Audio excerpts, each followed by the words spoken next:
Hello everyone, Ian Dainty here. If you recall last time, we talked about the new selling environment and what you had to do or what you had to overcome and what was going on in the new selling environment. We'll review that in a sec in order to be successful. Well, today we want to talk about selling value. But before we do, I want to talk about what the new selling environment was, just to give us a quick review. As you recall, there are more decision makers than ever before, particularly in the economy that we have right now.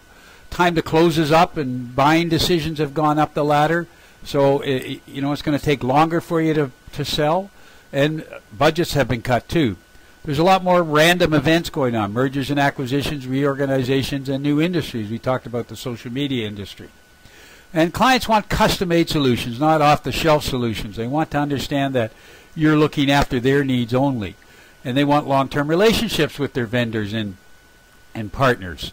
Increased competition, of course, makes it harder for you, even though they do want long-term relationships. And again, clients are not even as loyal as they used to be because of all the increased competition. And everyone is busy. As you know, you try and call somebody, you leave a voicemail, they never call back. They have call display so they know who's calling. And they're just really busy. A lot of people are doing what 2 or 3 people used to do. Excuse me. So what can you do to eliminate competition? What can you do while you sell value? And the reason most companies fail to increase their revenues dramatically is because they sell features to their clients and prospects and not value. So what do you need to do? Well, you need to have a unique value proposition that lets your prospects know what's in it for them.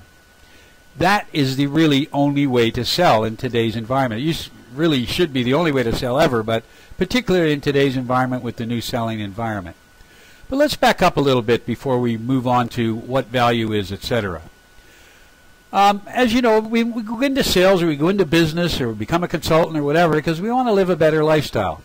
We want to be able to work when we want, play when we want, have a time left over for family, friends, and other activities. That's why many of us go into sales and management. We see the big bucks. Wow, I'm going to make lots of money at the end of the rainbow.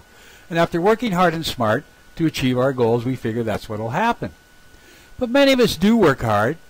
We think we're working smart, and we still don't seem to get ahead. Selling is not an easy game, but the rewards are great for those who make it and for those who do it right, and that's what I want to talk about today. Let's look at an example of the wrong way to sell. Although this is a way that a lot of people do sell, and it's certainly better than selling features, but there are better ways. Suppose someone says to you, if you buy his or her product, it will only cost you $500, but it will give you a 30-day return on investment. Yeah, it sounds pretty interesting. The first thing, though, that comes into your mind is that you've got to put money out of your pocket, your $500. I got to give them $500 to get a return. They may then start to tell you about the features of their product, how fast it is, how big it is, how much better it is than their competitor's product. What happens then? Your first thought after that is probably, maybe I should find out a little bit more about the competition. Right? Absolutely. And then you put them off until you can find out more. And this, of course, is what all your clients and prospects are doing if this is the type of thing that the type of way you're selling. So let's look at an example of the right way to sell, or maybe I should say a better way to sell. Suppose that same person said to you, how would you like to double your money in 30 days? Now they have your interest. They're not talking about ROI. They're not talking about this. How would you like to double your money in 30 days? If they then said, what if I could get you $500 in 30 days? Would you be interested? Well, they're going to double my money. I'm going to invest, so maybe I'll get $1,000. Well, I'm interested. Hopefully I don't have to, it's not betting on anything or it's nothing illegal, but let's see what else they have to say. So you probably would say yes, or at the very least you'd want them to tell you a bit more about it. If they then told you about other people who have made that kind of money in that time frame, the same time frame, 30 days, then you'd probably be very interested, certainly a lot more interested than you would the other one. Say, carry on, tell me more. They are giving you a value proposition, and that's what we want to talk about today. And they're not selling you any features at all. So how does this apply to your products and or services? Well, the first thing it says is keep your products and services behind your back. Now you're probably wondering, what in the world does that mean? Well, it means you have to sell value, getting back to what we did before. You got to pique interest, you got to sell value, and value usually ends up being related to money somehow. So, how do you do that? How are you going to sell value? Let's look at the reasons that corporate people buy, because we are selling in the B2B marketplace here, and so we're always talking to corporations. Corporate people buy for two reasons. They want your products and services that will help them do their job better and solve problems for them. Do their job better, solve problems for them. Keep that in mind all the time.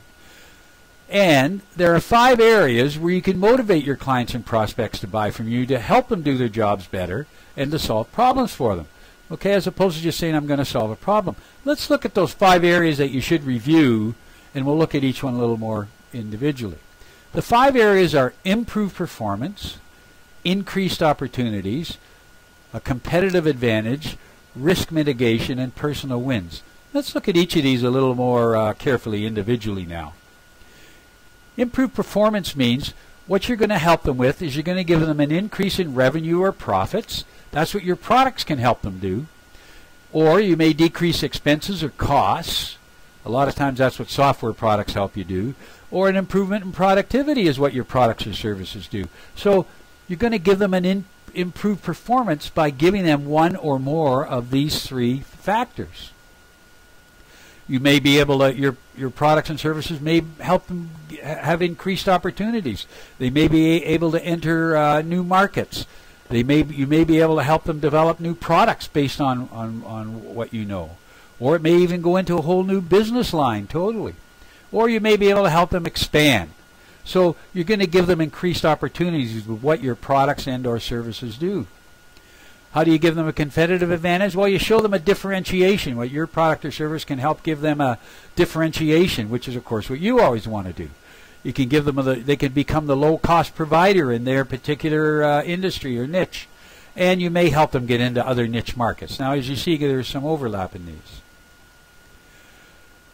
And the other one was risk mitigation. Now, every solution carries risks. There's no doubt about that. Because if you're going to give people a product or service, one way it carries risks is you're going to disrupt what they're already doing. So you're going to disrupt the status quo, which a lot of people argue against that you don't need it. So you got to figure out how you're going to sell that part of the thing. The other side of risk mitigation, of course, is legal and government regulations.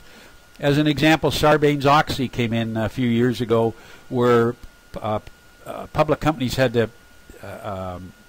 give details on how they mitigated risk, and also the CFO and the CEO had to sign off on corporate statements, so that if anything was wrong with them, as you know, we had the Enron deal, etc., back about 8 or 10 years ago. If those things happened again, then the CEO and CFO would be liable for jail, also included the CIO. So there is some risk mitigation. If you've got products and services that can help them mitigate those risks, then they're definitely going to be interested in you. The last one, and probably the most important one that I believe that you can help people, is in personal wins. And what does that mean? Well, it means that you're going to help them win emotionally, personally, as opposed to the other 4 rather, which were corporate. Let's start at the bottom right-hand quadrant and work our way clockwise around to the top right-hand quadrant, and just look a little bit at what they do. I win, you lose. Now this is you're trying to beat the buyer in some way, and in the long run you will lose the lifetime value of that potential client, so that never wins. So stay away from that. I lose, you lose. Well, this really doesn't need to be talked about because it says it all. It happens when you get in an argument with your prospect or client and get a short-term gain for a long-term loss. Stay away from these situations, and stay away from clients, prospects that you believe you're not going to get along with. That happened to me recently, and I just said, I don't need this type of business, so you walk away from it. The quadrant at the top left, I lose, you win. This is a situation where you may want this to happen, and that is to get the client in the door. You may, and actually should many times, offer all kinds of incentives and guarantees to initially get and obtain a client. This should only be done when you consider the lifetime value of the client and you want to show that client your knowledge and expertise. Yeah, phone companies do this all the time, as you know. And of course, we're always looking at the top right-hand quadrant, which is I win and you win. And of course, this is the relationship you want to build with all your clients. Win-win relationships form the basis for any solid experience with another person and client. This is obviously true whether it's a business or a personal relationship. And a lot of time, your business relationships will turn into personal relationships. And as you know, I've been in business for a long time, and many business relationships turn into very meaningful personal relationships, and some of these can last a lifetime. Okay, let's look at the difference between corporate results and personal wins. In corporate results, the impact of your product or service has on the business. It has an impact, rather, on the business process of your customer or client. Which means, as we talked before, you're going to go in and you're going to change the process that they use, and you're going to have an impact on that. And your results, obviously, are going to be tangible, measurable, or quantifiable. They should be anyway, so you should be able to tell them what their results are. We talked about that. That's when you talk about ROI. And the other example was a personal win. And, of course, results are corporate. Personal wins, this is the fulfillment of a promise made to oneself. So when you're selling to somebody, they have particular reasons that they not only want to help their corporation, but they want to help themselves. And you've got to delve into them. And that's something we'll talk about in our in the program I'm going to talk about in a minute. But so you've got to give them an emotional reason, and you've got to find those emotional reasons. And wins are usually intangible and unquantifiable. They want to remain in power. They want to get more leisure. They want to be an instrument of change. They want to be seen as a leader. So these are kind of, they're not really tangible, or they may be to a certain extent they've become a leader, but they're really unquantifiable in a lot of respects. And as mentioned, wins are very personal. They really, although they may help the organizations, but they really, you want to work towards them. And this is really what the most important part of what you want to do is get people personal wins. So in a quick summary of win results, any product or service that provides the tools and knowledge needed to improve a process. That's what you want to bring to your client. Your buyer wins when his or her self-interest and serve. Again, the personal win side of it. People buy because they perceive a relationship between your solution and their individual self-interest. Okay? You got to keep that in mind. The individual, the personal wins. It's often very difficult to ask someone how he or she wins, but that there is a way, and I'm going to go into that when we go through my coaching program if you sign up. And of course, the ideal scenario is a win-win scenario and relationship for everybody. So selling value. I hope you've been able to gather some good information on this, and hopefully it will help you sell value to your clients and prospects as you move forward in your business-to-business relationship with them. In the next video, I'm going to be introducing my new program called Revenue Leap. How to generate from 25% to 100% more revenue than you predicted.